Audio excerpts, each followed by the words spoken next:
덜이 지나고 나면 왠지 이제사 새해가 되는 그런 기분입니다. 이렇게 새해를 맞이해서 교회에서 봉사하고 또 주어진 일들을 감당하면서 하나님께서 저와 여러분들에게 큰 은혜를 주시기를 바랍니다. 보통 교회에서 새해가 되면 새로운 봉사할 수 있는 그런 직분을 받게 되고 그런 직분을 받게 될 때마다 굉장히 마음속에 무겁고 힘들어 하시는 분들을 만나게 됩니다. 또 신앙생활을 하면서 나이가 든 분들을 보면 내가 이제 와서도 하나님 앞에 봉사할 수 있겠습니까? 라고 하는 그런 질문들을 받습니다. 또 어떤 분들은 나도 옛날 젊었을 때는 이거 다 했던 일인데요. 이제는 좀 젊은 사람들이 하고 이제 나이 들었으니까 저는 이제 그만했으면 좋겠습니다 라고 하시는 분들도 있습니다.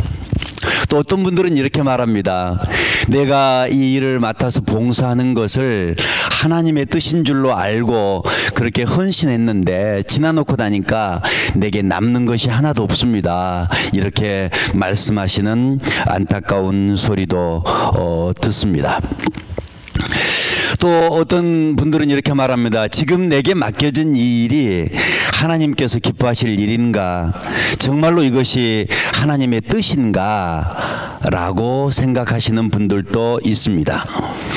혹시 이런 생각을 하신 분들이 있으시다면 오늘 본문의 말씀을 묵상하면서 본문의 말씀에 귀를 기울이실 수 있기를 바랍니다. 저도 그런 말들을 들으면 지금 내가 잘하고 있는 것인지 혹시 내가 잘못하고 있는 것은 아닌지 또 나는 어떠한지라는 그런 생각이 들기도 합니다. 그러나 오늘 또 살아계신 하나님께서 이 말씀을 들으면서 여러분들에게 은혜 베푸시기를 원하고 또 이 말씀을 통해서 우리 인생에 고민스러운 그런 해답을 찾을 수 있기를 바랍니다. 오늘 본문은 모세가 처음 여호와의 부르심을 받을 때입니다. 모세의 생애는 보통 세 구분을 하게 됩니다. 첫째 구분은 모세가 왕궁에서 바로의 아들로 공주의 아들로 이렇게 살았던 그러한 시기입니다. 그 시간이 40년이고 또 광야에 나가서 양을 치는 목자로서 40년 인생을 살게 됩니다. 이렇게 되면 80년을 살았으니 모세의 인생은 어쩌면 이제 마무리를 해야 될 그런 시기인 것 같습니다. 그런데 그때 하나님께서는 모세를 부르셔서 이스라엘을 이끌어내는 지도자로서 40년 인생을 살게 됩니다. 광야에서 양을 치는 목자로 살아가는 모세를 하나님께서는 찾아오셨습니다. 하나님은 모세의 양떼를 호렙산으로 이끄셨습니다. 그리고 떨기나무 불꽃 가운데서 나타나셔서 모세에게 말씀하셨습니다. 그 말씀이 오늘 읽은 3장 6절 말씀입니다. 거기서 하나님께서 모세에게 이렇게 말씀을 하십니다. 나는 내 조상의 하나님이니 아브라함의 하나님, 이삭의 하나님, 야곱의 하나님이니라. 나는 너의 하나님이다. 이스라엘의 하나님이다. 너희 조상의 하나님이다. 아브라함의 하나님이다. 이삭의 하나님이다. 야곱의 하나님이다. 라고 말씀하고 있는 것입니다. 그때까지 모세는 하나님을 기억하고 있었을까요? 어쩌면 40년 그 다음에 나머지 이제 80년이 지나고 나서는 어쩌면 모세 속에 하나님께서 계시다, 하나님께서 우리 민족을 이끄신다, 통치하신다, 나를 이끌어 주신다라는 그런 믿음이 어쩌면 희미해졌을 그러한 시기입니다. 나도 이제 살 만큼 살았다. 어떤 분들은 이 얘기를 하면 모세가 80살이니까 그때는 80대서도 청년이었다면 혹시 이렇게 말씀하실지 모르겠습니다. 그러나 그렇지가 않습니다. 지금이나 그때나 80이면 노인입니다. 살 만큼 살았고 이제 나이를 정리해야 될 그런 시기라는 말입니다. 그런데 그런 모세를 하나님께서 찾아오셨고 너희 조상의 하나님 아브라함의 하나님, 이삭의 하나님, 야곱의 하나님이라 라고 자기를 소개하는 겁니다. 이렇게 소개하는 이 하나님은 어떤 하나님이냐면 바로 약속하시는 하나님입니다. 언약하시는 하나님입니다. 그리고 그 약속을 하시고 약속을 이루어 가시는 하나님입니다. 여호와의 이름이 뜻이 바로 그 뜻입니다. 언약의 신입니다. 약속하시고 약속을 스스로 이루어 나가시는 그 하나님이라는 말입니다. 그래서 하나님께서는 모세에게 이렇게 풀어주는 겁니다. 나는 아브라함의 하나님이고 이삭의 하나님이고 야곱의 하나님이다. 지금 이 자리에서 너를 부르는 그 하나님, 그 신으로 머물러 있는 것이 아니라 너희 열조의 조상의 그 하나님이다 라고 말하는 겁니다. 그때 모세는 하나님 배웁기를 두려워합니다. 왜냐하면 처음 부름 받았을 때 모세는 어떤 사명이나 열정이 없습니다. 무슨 일을 하고 싶어서 하는 일이 아닙니다. 하나님은 모세에게 찾아오셨고 하나님은 모세를 부르시고 모세에게 사명을 주신 것입니다. 우리도 마찬가지입니다. 하나님은 우리를 부르시고 우리에게 사명을 주실 때 하나님이 원하시는 사람을 부르시고 하나님께서 원하시는 그 사람에게 하나님의 일을 맡겨주신다라는 말입니다. 그러기에 하나님이 부르시고 일을 맡기실 때 내가 할 수 있다, 내가 하겠다, 내가 충분하게 해낼 수 있다라고 생각하고 하나님 앞에서 그렇게 말씀드리는 것은 어쩌면 교만한 생각이 아닌가 싶습니다. 말씀드린 대로 이미 모세는 늙었습니다. 나이가 80입니다. 애굽을 떠난 지 40년입니다. 그런 모세를 부르신 그 하나님 앞에 모세는 두려워 떨 수밖에 없는 것입니다. 이런 모습이 어떤 의미가 있느냐면 바로 하나님이 스스로 하시겠다라는 것입니다.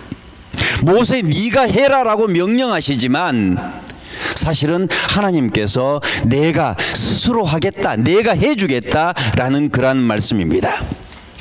그 말씀이 7절과 8절 말씀에 오롯이 기록되어 있습니다. 7절과 8절 좀 올려주시겠습니까? 같이 읽겠습니다. 여호와께서 이르시되 같이 내가 애굽에 있는 내 백성의 고통을 분명히 보고 그들이 그들의 감독자로 말미암아 부르짖음을 듣고 그 근심을 알고 8절 내가 내려가서 그들을 애굽인의 손에서 건져내고 그들을 그 땅에서 인도하여 아름답고 광대한 땅 젖과 꿀이 흐르는 땅 곧 가나안 족속 헷 족속 브리스 족속 아모리 족속 브리스 족속 히위 족속 여부스 족속의 지방에 데려가려 하노라. 아멘. 이 말씀을 주어와 동사만 뽑아서 보면 이렇게 설명할 수 있습니다. 내가 보고, 무엇을 보고? 백성의 고통을 보고 또 그들의 감독자로 말미암아 부르짖음을 듣고, 다시 내가 보고 내가 듣고 내가 알고 내가 내려가서 내가 건져내고 내가 인도하여 내가 데려가려 하노라. 이렇게 설명할 수 있습니다. 간단하게 말씀하자면 하나님께서 모세를 부르시고 모세에게 사명을 주시면서 뭐라고 말씀하시는 거냐면은 너는 가라. 그리고 내가 너를 통해서 내가 하겠다라는 말입니다. 하나님은 하나님의 일을 위해 직접 보고 직접 듣고 직접 알고 계신다라는 말씀입니다. 하나님은 하나님의 백성들과 하나님의 교회가 어떤 상황인지 보고 듣고 알고 계십니다. 이스라엘 백성들이 애굽 땅에서 이집트에서 고통당하면서 스핑크스를 짓고 있을 때 이스라엘 백성들이 피라밋을 만들고 있을 때 매질을 당하면서 고통을 당하면서 일을 하고 있는 그것을 하나님께서 보았다라는 말입니다. 이스라엘 백성들을 보고 그들이 그들의 감독자로 말미암아 부르짖음을 듣고 그들의 부르짖음은 어떤 것이었을까요? 여호와여 우리를 구원하시옵소서. 그러한 부르짖음이 아닙니다. 그냥 힘들어 죽겠는 것입니다. 우리가 도대체 언제까지 이렇게 살아야 되느냐? 매질을 당하면서 언제까지 이렇게 무거운 노역을 견뎌내야 하느냐? 고통스러워서 신음하는 그 소리를 하나님께서는 듣고 이 말입니다. 그들의 근심을 아는 것입니다. 우리의 자녀들이 앞으로 어떻게 될 것인가? 우리의 내일이 어떻게 될 것인가? 그러한 근심을 여호와께서는 알고 계시는 것입니다. 그러시면서 내가 내려가겠다. 모세야 네가 내려가라, 네가 건져와라, 네가 데려와라, 이게 아니고 내가 내려가겠다, 내가 내려가는데 내가 너를 세웠다라는 말입니다. 하나님께서 우리 성도들을 부르심은 첫째로는 구원을 위한 부르심입니다. 하나님께서 우리 성도들을 부르심은 구원을 위한 부르심입니다. 둘째는 사역을 위한 부르심입니다. 구원은 당연히 과거 어느 때의 일입니다. 과거 어느 시간에 하나님이 우리를 찾아오셨습니다. 그리고 우리에게 말씀하셨고 그 말씀을 우리는 믿고 우리는 성도가 되었습니다. 이것은 어쩌면 우리의 의지 같지만 깊게 묵상해 보면 그것은 하나님의 부르심과 우리의 순종에 따른 믿음입니다. 우리는 믿었을 뿐이고 우리는 따랐을 뿐이고 하나님께서 우리를 그렇게 이끄셨습니다. 그래서 믿음은 내가 믿는 것이지만, 이것을 말장난 같은 표현이지만 내가 믿는 것이지만 사실은 내가 믿어지는 것입니다. 내 마음속에 믿어지는 겁니다. 내 마음속에 믿어지는 믿음을 하나님께서 우리에게 주셨습니다. 그 다음에 사역을 위한 부르심입니다. 사역을 위한 부르심은 교회 안에서 어떤 봉사의 직무를 맡은 것입니다. 때로는 가정에서 가장의 사역을 감당하는 것입니다. 때로는 직장에서 우리의 직업의 일에 순종하는 것입니다. 직업의 일에 봉사하는 것입니다. 이건 역시 하나님의 부르심이라고 우리는 믿습니다. 하나님께서 우리의 그 직업으로, 하나님께서 우리의 그 가족의 가장으로, 때로는 남편으로, 아내로, 때로는 교회 안에서 집사로, 권사로, 장로로, 교사로 봉사자의 일을 감당하게 하셨습니다. 그런데 이것은 내가 하는 것 같지만 그것을 해야겠다는 생각으로 우리 마음속에 하나님께서 그 마음의 생각을 주셨습니다. 그러니까 하나님께서 우리를 부르시고 우리에게 일을 맡기실 때는 우리의 생각 속에 하나님께서 하나님의 뜻을 넣어주신 것입니다. 우리의 사명은 목사님의 설교를 통해서 주시기도 하고, 더 구체적으로는 교회에서 목사님께서 임명하셔서 받기도 합니다. 이건 모두 다 내 육체의 계산이 하고 싶어서 하는 일들이 아닙니다. 그러나 이건 역시 하나님의 부르심으로 받는 것임을 우리는 기억해야 합니다. 신학에서는 이것을 외적 소명이라고 부릅니다. 외부에서 우리를 부르셨다. 다른 사람을 통해서 우리를 부르셨다. 목사님을 통해서 우리를 부르셨다. 나와 상관없이 밖에서 누군가를 통해서 부르셨다라는 말입니다. 특별히 교회에서 봉사하는 일은 육체적으로 별로 유익하지 않습니다. 오늘 성가대원들도 그러시죠. 눈도 오고 그런데 좀 쉬고 싶은데 성가대원이니까 나오신 분들 한 2분 좀 되신 것 같아요. 그죠? 하기 싫은데, 야, 오늘 교인들도 얼마 안 올 텐데 준비하기 위해서 1시간 2시간 전에 미리 와야 되고, 또 예배 준비를 위해서 그 전주에 준비를 해야 되고, 이런 번거로운 일들이 많이 있지요. 그러니까 우리 육체적으로 계산하면 별로 유익하지가 않습니다. 이것은 돈벌이가 되는 것도 아니고 계속 시간이 들어가고, 때로는 우리가 때로는 육체적으로는 다른 사람들에게 욕을 먹는 일입니다. 성가대원들 앞에 서면 말이죠. 오늘 성가대원들만 앞에 많이 계셔서 성가대원들 앞에 서면 말이죠. 성가대 끝나고는 가끔씩 수군거리는 소리가 들리잖아요. 아이, 저 친구는 그냥 잘난 척해, 괜히 너무 이쁜 척해.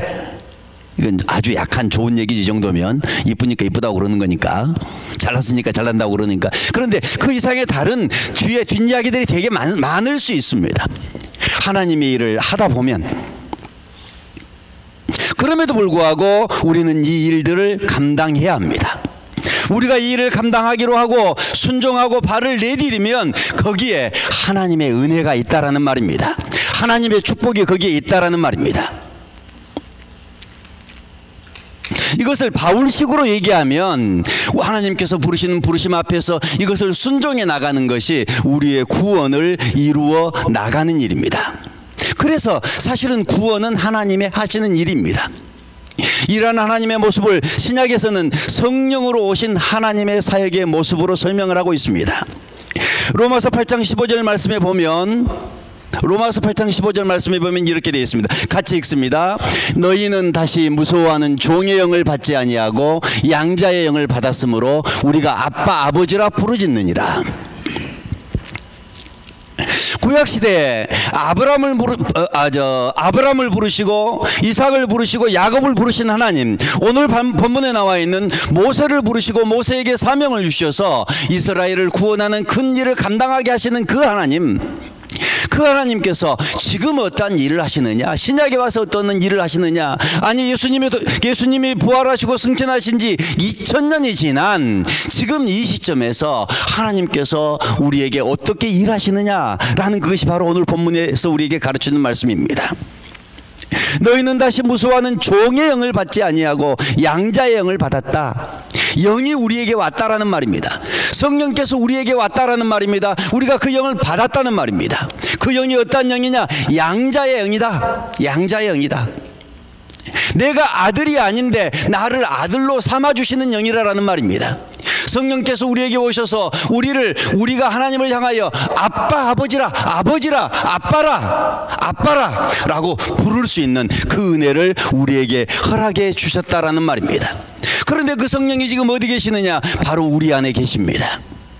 그래서 신약에 와서 우리가 성도들의 생활에 있어서 성령을 빼버리면 얘기할 수 있는 게 없습니다. 성령을 빼버리면 얘기할 수 있는 게 없습니다.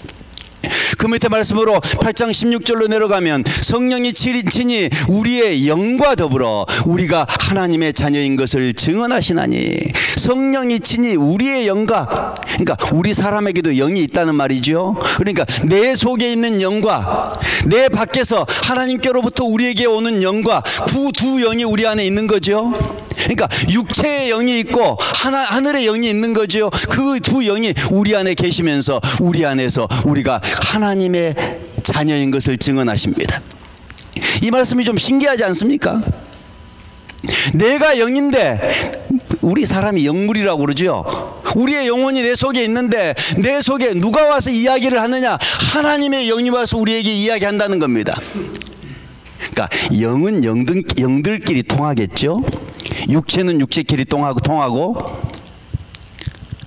영은 영끼리, 육체는 육체끼리 통하는데 육체와 육체, 저와 여러분들, 저와 우리 여러분들 간에는 그냥 육체들이니까 악수하죠. 이것으로 통하는 거죠. 안다고 통하는 거죠. 같이 밥을 먹고 같이 운동을 하고 이것으로 통할 수 있는 거죠. 그런데 영은 어떻게 통하느냐? 성령이 우리 안에 오셔서 그 성령과 우리의 영이 서로 통한다는 말입니다. 그러니까 저와 여러분들의 영이 통한다는 얘기는 성령이 그 가운데서 매개체가 되셔서 내 영과 여러분들의 영이 만나게 해주신다는 말이죠. 통하게 해주신다는 말이죠. 그래서 성령을 뭐라고 말하냐면 고리라고 말합니다. 고리, 링, 때로는 링크, 연결해 주는 겁니다. 성부와 성자를 연결해 주시고 성자와 성부와 우리를 연결해 주시는 영이 누구냐? 바로 성령입니다. 성령입니다. 그래서 성령은 저와 여러분들 간에 교제가 있게 하시는 분입니다. 교통하게 하시는 분입니다. 그래서 우리가 그 사도신경을 외울 때도 그렇고 목사님께서 축도하실 때도 그러죠. 성부 하나님 아버지의 은혜와 성자 하나님의 그러면서 성령의 교통하심이라고 얘기하는 겁니다. 성령은 교통하게 해주시는 영이십니다. 그 영이 우리 안에 있으면서 우리의 마음속에 우리의 영에게 뭐라고 말하느냐? 너는 하나님의 자녀다라고 말하는 겁니다. 너의 죄는 용서받았다라고 말하는 겁니다. 네가 하나님을 믿으면 구원을 얻는다고 말하는 겁니다. 누구에게? 성령이 우리에게 오셔서, 그러면서 성령이 우리 속에 오셔서 우리의 영으로 하여금, 우리의 영혼으로 하여금, 우리의 영으로 하여금 예수 그리스도를 바라보도록 그렇게 하신다라는 말입니다. 로마서 8장 26절 이하에 내려가면 이와 같이 성령도 우리의 연약함을 도우시나니 우리는 마땅히 기도할 바를 알지 못하나 오직 성령이 말할 수 없는 탄식으로 우리를 위하여 친히 간구하시느니라. 그러니까 우리가 원하는 바를 누구에게? 하나님 아버지께 가운데 링크로 역할을 내주신 분이 누구냐? 바로 성령이다. 그런데 그 밑에 중요한 말씀이 있습니다. 17절에 마음을 살피시는 이가 성령의 생각을 하시느니, 여기서 중요한 용어가 두 가지가 나왔습니다. 마음과 생각입니다. 마음을 하시는 이, 마음을 살피시는 이가 성령의 생각을 하시나니 이는 성령이 하나님의 뜻대로 성도를 위하여 간구하심이니라. 물론 하나님께 간구하는 것, 하나님께 기도하는 것, 그것을 여기서 우리에게 얘기해 주시는 말씀입니다.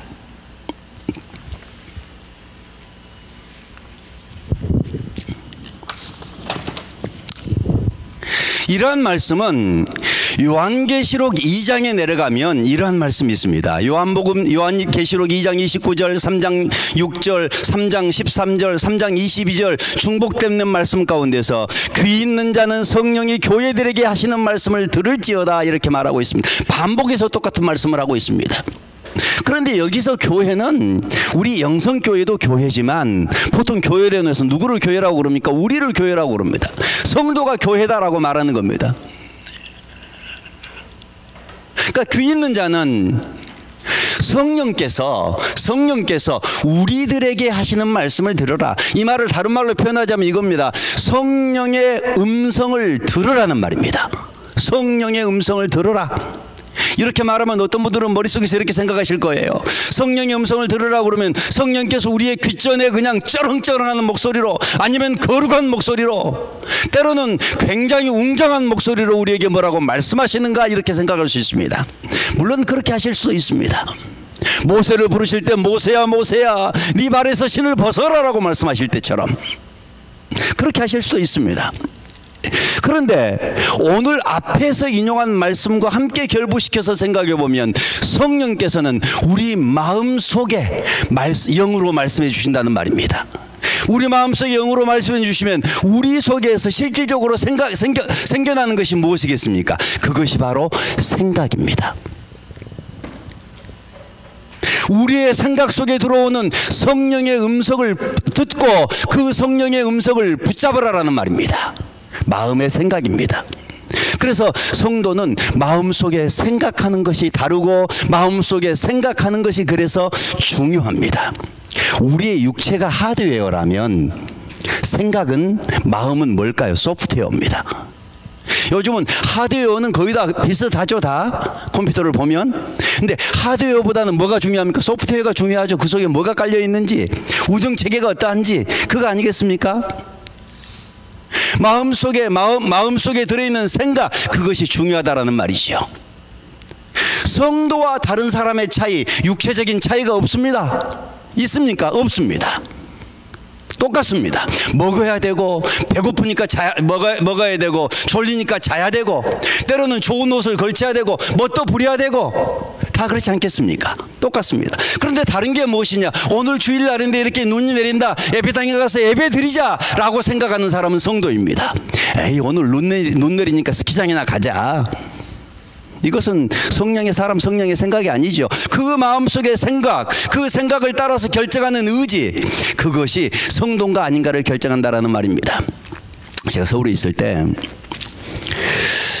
TV를 이렇게 여기저기 채널을 돌리다 보니까 요즘 굉장히 유명한 스님 한 분이 거기에 나오셔서 특강을 진행했습니다. 뉴욕에서 주로 거주하시는 분인데 누구죠? 혜민 스님. 이분이 특강을 진행했습니다. 그런데 내가 관심 있는 분야를 이렇게 얘기를 하는 겁니다. 그러면서 그분이 이렇게 앞뒤 잘라먹고 이제 그 부분만 봤는데, 이분이 뭐라고 말하냐면 앞에 있는 청중들에게, 여러분들이 지금 생각하는 것이 여러분들의 생각입니까? 제가 똑같이 물어보겠습니다. 우리 성가대 지휘자님, 마음속에 지금 무슨 생각을 하고 있죠? 지금은 긴장하고 계시겠지만 하여튼 무슨 생각을 날마다 하고 계시는데 그 생각이 정말로 지휘자님 생각일까요? 그렇습니까? 우리의 생각이라는 것은 책을 읽을 때 새로운 생각이 들어와요. 영화를 볼 때 새로운 생각이 들어와요. 때로는 뉴스를 볼 때도 다른 생각이 들어와요. 머릿속에 생각이 아무것도 없이 하얗다가도 뭔가를 보게 되면 거기에서 생각이 우리 속에 생겨요. 없던 생각이. 그래서 여행을 하는 것은 그래서 유익하죠. 좋은 영화를 보는 것도 그래서 유익하죠. 때로는 고전을 읽는 것도 그래서 유익하죠. 성경을 읽는 것도 그래서 유익하고, 설교 말씀을 듣는 것이 그래서 유익합니다. 우리가 안 했던 생각을 하게 해요. 그런데 이 생각이라는 것은 늘 새로운 생각을 하는 것을 좋아하게 되어 있어요. 이것이 사람이에요. 그런데 이 사람은 이제 불교 쪽이니까 당신이 지금 생각하고 있는 것이 정말로 당신 생각이냐, 아니면 그 생각이 외부로부터 왔느냐. 어떻습니까, 지휘자님? 대부분은 외부로부터 왔어요. 물론 내 속에서 생각되는 생각도 있어요. 그런데 그 생각이 무슨 자극에 따라서, 무슨 교육에 따라서, 무슨 학습에 따라서, 어떤 매체에 따라서 생각이 들어오는 거예요. 그 생각은 지금도 여러분들 속에서 복잡하게 지나다니고 있어요. 그래서 불교에서는 뭐라고 말하냐면은 진짜 자기 자신을 찾아라. 이것을 진아라고 얘기를 해요. 혹시 진아라는 이름을 갖고 있는 사람이 있는지 모르겠는데, 진아 이름이 참 이쁘죠, 진아. 근데 진짜 나를 찾는 작업을 해요. 그러면 진짜 나를 찾기 위해서 어떻게 하느냐 하면은 내 속에 들어있는 모든 생각을 비워내는 겁니다. 이 생각도 비워내고, 이 생각도 비워내고, 이 생각도 비워냅니다. 그렇게 생각을 비워내다 보면 그 어디로 돌아가겠습니까? 공으로 돌아갑니다. 공. 아주 빈 것. 아무것도 생각하지 않는 나로 돌아간다는 겁니다. 그래서 면벽이라고 그래서 벽을 보고 수행을 해요. 면복 수행이라고 얘기하죠. 이러면 이제 겨울철 같은 경우는 동안거라고 해서 절에 들어가서 가부좌를 들고 명상을 하고 묵상을 하고 참선을 하고 이런 것들을 통해서 무엇을 하는 작업이냐면은 끝없이 자기 속에 들어오는 생각을 버리는 작업을 해요. 생각을 버려. 직장에 대한 생각도 버리고, 직장에 대한 염려도 버리고, 가정에 대한 염려도 버리고, 이성에 대한 욕심도 버리고, 마음속에 있는 모든 것을 다 비워내요. 그래서 불교에서는 비움을 강조해요. 그렇게 다 비우고 나면 뭐만 남아요? 비어있는 그것만 남아요. 공. 빈 것, 그것만 남아요. 그래서 진짜 완전하게 비었을 때 그 비어있는 것이 바로 너다라고 말하는 거야. 그래서 진아를 찾아간다, 이렇게 얘기를 해요. 진아. 그런데 기독교에서는 어떻게 얘기를 하냐면은 앞에 부분은 맞아요. 어떤 것이 맞느냐면은 내 속에 들어오는 생각이 다 내 생각이 아니야. 누군가의 생각이야. 다른 사람이 넣어주는 거야. 때로는 설교 시간에 목사님이 넣어주신 것이고, 학교에서 교수님이 넣어주시고, 때로는 뭐 유명한 명사들이 넣어준 것이고, 때로는 그것이 아니고 내 육체 속에서 끌어나오는 욕망이 만들어낸 생각이고, 여러 생각들이 마음속에 다 있어요. 그런데 그 모든 생각을 갖고 있는 것이 가짜 내가 아니라 진짜 나야. 그게 인간이 그렇게 생겼어요. 하와가 뱀을 만나서, 태초의 뱀을 만나서, 사단을 만나서, 그 사단이 하와를 꼬드깁니다. 이 선악과를 먹으면 너도 눈이 밝아져서 하나님처럼 될 것이다. 이 생각은 누구 생각이에요? 하와의 생각이에요? 뱀의 생각이? 사탄의 생각이에요. 사탄의 생각이에요. 사탄의 생각이 하와를 통해서, 하와 속에 그 말을 통해서 하와 속에 들어왔어요. 그러면 하와 속으로 들어온 순간 그것은 누구의 생각이 되냐면은 하와의 생각이에요. 그리고 하와가 자기 남편에게 그 얘기를 해요. 그 얘기를 들은 남편은 그 얘기를 듣고 나서 그거 아니다 라고 말하는 것이 아니라 그럴 것 같다 라고 하는 순간 그 생각은 누구의 생각이 되냐면은 아담의 생각이 돼요. 그리고 그 마음의 생각대로 행동이 옮겨요. 그 행동이 옮긴 것은 책임이 누구한테 있어요? 아까 불교식으로 얘기하면 그 뱀에게 있어요. 뱀에게. 뱀을 죽여야 돼. 사단을 죽여야 돼. 그런데 그 행동을 끄집어와서 내 속에서 받아들여서 내가 그것을 행동했다면 그 책임은 누구에게 있느냐? 그것은 사람에게 있어요. 내가 했으니까. 우리의 생각이라는 구조가 그래요. 그래서 우리가 마음속으로 생각하는 그것이 중요해요. 그런데 이 생각은 하루에 한 번만 하는 게 아니야. 수도 없이 반복돼서 다른 생각들을 해요. 그 가운데 어떤 경우는 많은 생각을 하고, 어떤 경우는 조금만 생각을 하고. 어떤 시인이 쓴 글귀처럼 나는 가끔 딴 생각을 해 라고 하는 식구가 있죠. 나는 너를 이만큼 사랑하고 생각한다. 그러니 그 사람은 나는 너를 이만큼 생각한다고 말한 것이 아니라 나는 너를 이만큼 가끔 딴 생각을 좀 한다. 딴 생각하는 것이 훨씬 적다라는 말이죠. 맨날 그 생각한다는 얘기겠죠. 사람은 그 생각 속에 살아가고 있지 않습니까? 그러면 우리가 우리 속에서 여러 가지 많은 생각을 하는데 어떤 생각이 우리의 행동과 의지를 주장하고 있는가? 그것이 바로 나요. 그것이 바로 나. 원망하고 불평하고 시비하고 다른 쪽으로 딴지를 걸고 때로는 분노 속에 사로잡혀서 내 생각이 나를 지배한다면 그것은 바로 분노 속에 사로잡혀 있는 나라.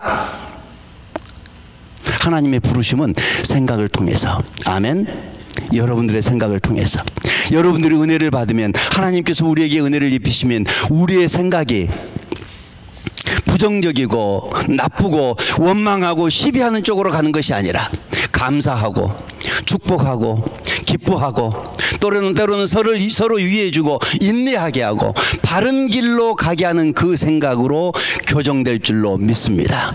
하나님의 은혜가 여러분들에게 있기를 바랍니다. 하나님께서 모세를 이렇게 부르셨습니다. 그리고 모세를 이끌어 가십니다. 그러면서 모세에게 하시는 말씀대로 내가 지금 내 백성의 고통을 내가 보고 있다. 그리고 신음소리를 내가 듣고 있다. 그리고 내가 저들의 상황을 다 알고 있다라고 말하는 거예요.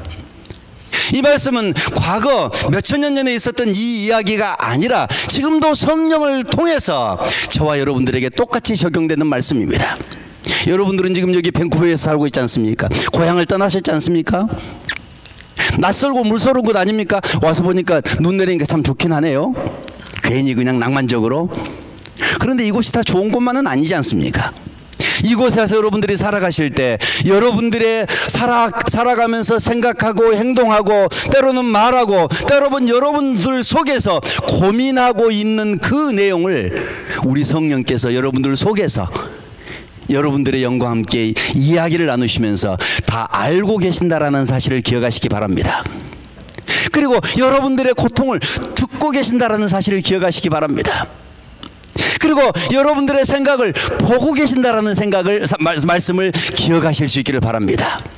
그러면서 그렇게 보고 계시고 듣고 계시고 알고 계시는 그 하나님께서 오늘 또 저와 여러분들을 이끌어 가신다라는 사실을 믿음으로 고백하실 수 있기를 바랍니다. 빌립보서 4장 6절과 7절의 말씀에 보면 이런 말씀이 있습니다. 아무것도 염려하지 말고 다만 모든 일에 기도와 간구로 너희 구할 것을 감사함으로 하나님께 아뢰라. 그리하면 모든 지각에 뛰어나신 하나님의 평강이 그리스도 예수 안에서 너희 마음과 생각을 어떻게 하시리라? 지키시리라. 이렇게 말씀하십니다.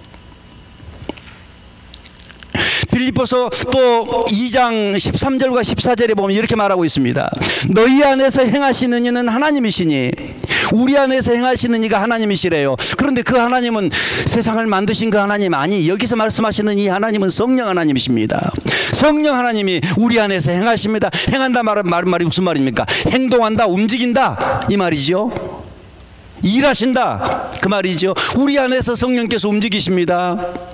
그래서 우리 안에서 때로는 하나님께서 성령의 생각을 불어넣어 주신다라는 말입니다. 그리고 성령의 의지를 불어넣어 주신다는 말입니다. 그래서 자기의 기쁘신 뜻을 위하여 너희에게 소원을 두고 행하게 하시나니 이렇게 말씀하고 있습니다. 하나님께서 우리에게 무엇을 주신다? 소원을 주신다. 사랑하는 성도님들이요, 우리가 신앙생활하면서 중요한 것이 있습니다. 하나님께서 우리에게 주시는 소원이 무엇인지 발견하는 것입니다. 하나님께서 내게 주시는 소원이 무엇인지. 우리의 육체도 소원이 있습니다. 우리의 가정에도 소원이 있습니다. 우리의 가문에도 소원이 있습니다. 아니면 우리의 삶 가운데서 우리가 원하는 소원이 있습니다. 그 소원이 나쁜 것이 아니지요. 그런데 또 그것과 함께 하나님께서 우리에게 주시는 소원이 있다라는 말입니다. 여러분들을 향하여 하나님께서 주시는 소원이 있습니다. 그 소원이 무엇으로 다가옵니까? 생각으로 다가온다는 말입니다. 생각으로. 여러분들 속의 생각으로, 영의 생각으로, 신령한 생각으로, 거룩한 생각으로, 하나님의 뜻을 이루는 생각으로 성령의 소원이 여러분들의 생각으로 다가왔을 때 그 생각을 붙잡기를 바랍니다. 또 저버리시지 말기를 바랍니다. 사실은 이제 이 설교를 준비하면서 그런 생각을 해보았어요. 야, 여기 계신 분들은 캐나다 밴쿠버에 와서 살기로 작정하고 처음에 밴쿠버로 떠나야겠다, 밴쿠버로 갔으면 좋겠다라는 생각을 누군가가 주었을 것이고, 그죠? 그 생각에 대해서 아, 그렇다, 나도 그렇게 한번 해보겠다라고 이미 결단하신 분들이라 그렇다면 이 설교를 상당히 쉽게 이해하겠다 이런 생각을 했습니다. 맞죠? 그죠? 누가 여기 와서 살 줄 알았어요? 몰랐잖아요. 그런데 어느 순간 살다 보니까 태어나면서부터 나는 밴쿠버에서 살까 이렇게 생각하신 분 있어요? 없죠. 그런데 살다 보니까 어떻게 하다 보니까 학습을 통해서든지 동료를 통해서든지 친구를 통해서든지 야 거기 가서 살면 좋겠다 라고 여러분들 속에 생각이 들어왔어요. 그래서 그 생각을 붙잡고 어떻게 했습니까? 그 다음에 결단을 한 거야. 그래 나는 가고 말 거야. 에이 직장 버리고 에이 여기 이 동네 다 버리고 나 그냥 갈 거야 라고 결단하셨잖아요. 그 결단하기 전에 뭐 생각이 중요하다는 말이죠. 그 생각이 들어온 것. 오늘 또 말씀을 들으면서 여러분들 속에 여러 생각이 있을 것입니다. 그 생각들 중에서 성령께서 신령하게 여러분들에게 주시는 성령의 거룩한 생각이 있다라는 말입니다. 그 생각을 붙잡고 결단하셔야 됩니다. 나는 이제 집으로 돌아가면 내 가정에서 어떻게 할 거야? 나는 직장으로 돌아가면 직장에서 어떻게 할 거야? 나는 내 인생에 있어서 어떻게 할 거야? 라는 그런 생각이 순간 들어왔다 사라져요. 그냥 그게 계속 있는 게 아니야. 그게 들어왔다가 사라지지만 들어와서 성령께서 우리의 영에게 말해줄 때 그 생각을 붙잡고 그 생각을 키워가면서 하나님의 뜻을 이루어가는 여러분들이 되시기를 주님의 이름으로 축원합니다. 모세가 이 생각에 따라서 이 하나님의 말씀에 따라서 모세 마음속에 결단하고 모세가 이제 애굽으로 내려갑니다. 그리고 애굽에 내려가서 모세가 그 이스라엘 백성들을 인도해 내는 모습이 출애굽기 전체에 다 이렇게 기록됩니다. 그런데 그 내용을 보면 하나님의 부르심, 하나님의 의지, 하나님의 축복 속에서 출발했음에도 불구하고 모세의 앞길은 결코 쉽지 않습니다. 가자마자 바로와 싸웁니다. 그렇죠? 가자마자 바로와 싸웁니다. 때로는 내려가서 자기 가족들에게 말할 때도 거절을 합니다. 그건 네 잘못된 생각이다. 그럴 수 없다. 바로도 거절합니다. 그 다음에 바로를 어떻게 이겨서 이제 이스라엘 백성들을 데리고 나왔는데 나오자마자 홍해가 있습니다. 또 홍해를 어떻게 건넜습니다. 건너자마자 또 마라의 쓴물을 만나게 됩니다. 그리고 이스라엘 백성들의 대적이 되지요. 그 생애 40년을 광야에서 보내버리고 맙니다. 그것을 그냥 단순하게 놓고 보면 그거 허송세월 아니에요? 허송세월? 세상에 하나님의 인도를 받았다고 하나님의 축복을 받았다고 하면서도 그럼에도 불구하고 성경은 뭐라고 말하냐면 그것이 모세에게 있어서 축복된 생활, 축복된 삶이었다고 이렇게 말해주고 있는 겁니다. 오늘 저도 마찬가지입니다. 저와 여러분들도 마찬가지입니다. 하나님의 뜻을 따라가고 하나님의 약속을 따라가고 하나님의 부르심에 순종한다 하더라도 그 순종의 앞길에는 많은 어려움들이 있습니다. 그러나 그 어려움들은 우리가 이겨내야 될 숙제이고 이겨내야 될 과제입니다. 여러분들이 이곳에 와서 신앙생활을 함에도 불구하고 믿음으로 살려고 함에도 불구하고 앞에 당하는 모든 고난과 어려움들에 대해서 믿음으로 이겨내면서 그것들 속에서 주시는 하나님의 은혜와 하나님의 축복을 받아 누리시는 저와 여러분들이 되시기를 주님의